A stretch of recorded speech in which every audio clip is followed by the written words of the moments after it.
Welcome, everyone. If you're a focused learner looking to efficiently navigate the ever-evolving tech landscape, you are in exactly the right place. Today, we're demystifying the path to becoming a highly paid data engineer in 2026. Throughout this explainer, we're going to break down the exact skills, the specific timelines, and the incredible financial incentives waiting for you in this booming industry. We're keeping this highly structured, incredibly clear, and literally ready for you to put into action today. But right out of the gate, before we even start looking at lists of technologies, I want to address the massive elephant in the room. When you look at the modern data ecosystem, stuff like Spark, Kafka, Airflow, dbt, Docker, Snowflake, Kubernetes, it is just completely overwhelming. You might be asking yourself this very intimidating question right now: do I seriously need to learn every single tool to become a data engineer? Okay, let's dive into this. The answer is a relieving, absolute no. You actually only need to master about 20% of these tools to land your first role. The rest, you'll just learn them on the job as you scale. So here is our roadmap for today. Number 1, why data engineering in 2026? Number 2, top roles and salaries. Number 3, the 3 levels to get hired. Number 4, the 4-phase learning roadmap. And finally, number 5, mapping your career transition. Let's jump right into Section 1, why data engineering in 2026, the booming market and incentives.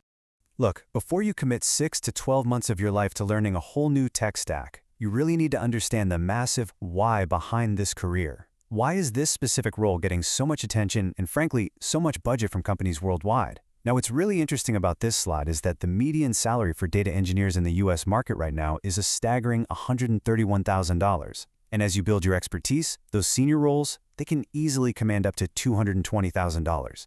Companies are finally waking up to the fact that all their big ambitions for artificial intelligence and flashy dashboards are completely useless without clean, reliable data pipelines feeding them. And they are willing to pay absolutely top dollar for the people who can build those pipes. But it's not just about today's paycheck, right? It's about job security for the future. According to the World Economic Forum's Future of Jobs report, the demand for big data specialists is expected to grow by over 100% between 2025 and 2030. That literally means the market is essentially doubling. You aren't just stepping into a high-paying role here, you're stepping onto a long-term, high-growth trajectory. And you know, this demand is truly global. Take a look at this data from AidLib Recruitment showing salary bands in London. An entry-level or graduate data engineer is starting at up to £38,000. As you move into mid-level and senior roles, you're suddenly looking at £55,000 to £100,000. And if you scale all the way up to a head of data engineering, the base salary pushes well past £120,000. Plus, the geographical boundaries are totally fading. Remote work is making these top-tier salaries accessible to highly skilled candidates across Western Europe and way beyond.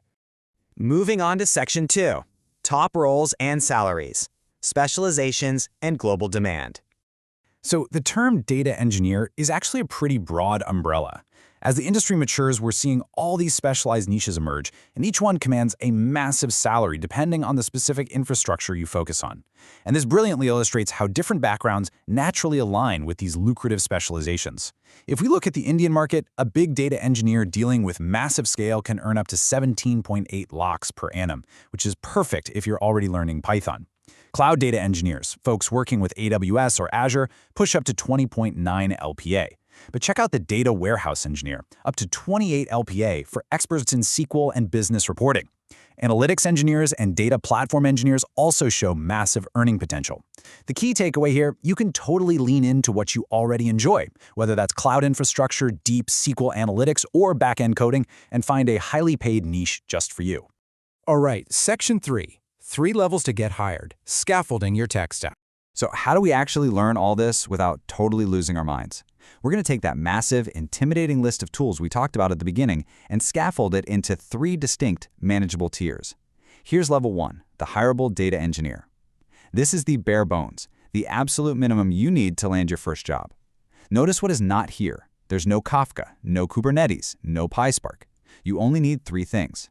SQL and Python are non-negotiable. You absolutely must know how to script and how to query. The third is a cloud data warehouse, something like Snowflake, BigQuery, or Redshift.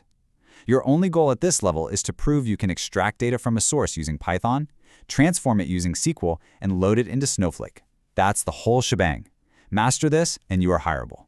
Let's move to and see how this builds into Level 2, the amazing data engineer. Once you've got the basics down, you need to automate and professionalize them. Here, you're adding Airflow to schedule your pipelines so they just run automatically in the background. You bring in dbt to modularize and test your SQL transformations. You learn proper data modeling, like star and snowflake schemas, so your data is structured efficiently for the business. And you wrap it all up in continuous integration and continuous deployment, or CI/CD and Git, so you can actually collaborate professionally within a major cloud provider environment. Reaching this tier, it makes you a highly sought-after professional.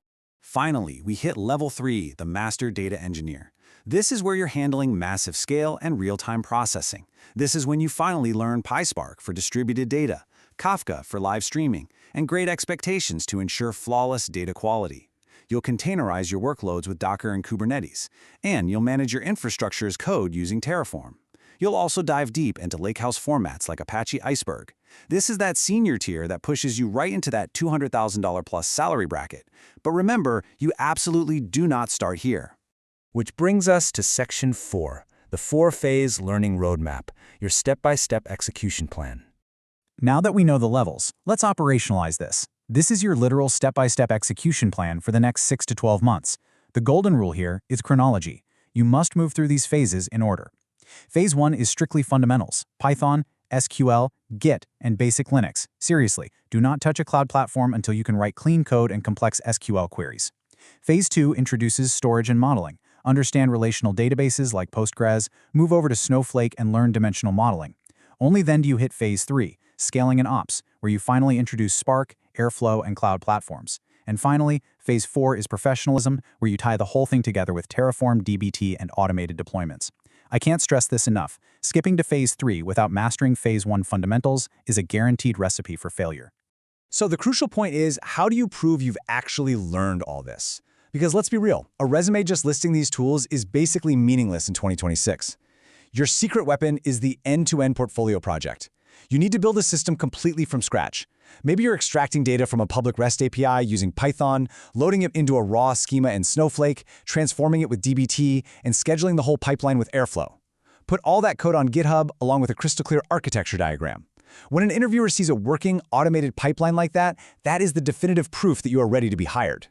Let's wrap things up with Section 5, mapping your career transition, leveraging your current background.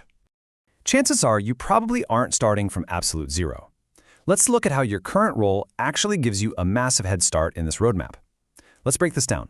If you're a software engineer, you've already got Python and system design down cold. Your 90-day sprint needs to focus entirely on data modeling, ETL frameworks, and warehousing concepts. If you're a data analyst, well, you're already a master of SQL and business logic. Your gap is the engineering side. You need to learn Python scripting and orchestration tools like Airflow. If you're in cloud or DevOps, you already know infrastructure inside out. You just need to learn how data behaves inside it, focusing on Snowflake, Kafka, and data modeling. Identify your specific gap and attack it ruthlessly. To finish up this explainer, I want to leave you with a really powerful thought from Interview Sidekick. AI automates labor, data engineers automate decisions. The entire AI revolution we are witnessing right now rests squarely on the shoulders of the data engineers who are building the foundations. You aren't just moving data from point A to point B. You are literally the architect of modern business intelligence. The roadmap is crystal clear, the financial rewards are massive, and the demand is completely unprecedented. The only question left is, what are you going to build first? Thank you so much for joining me, and happy learning.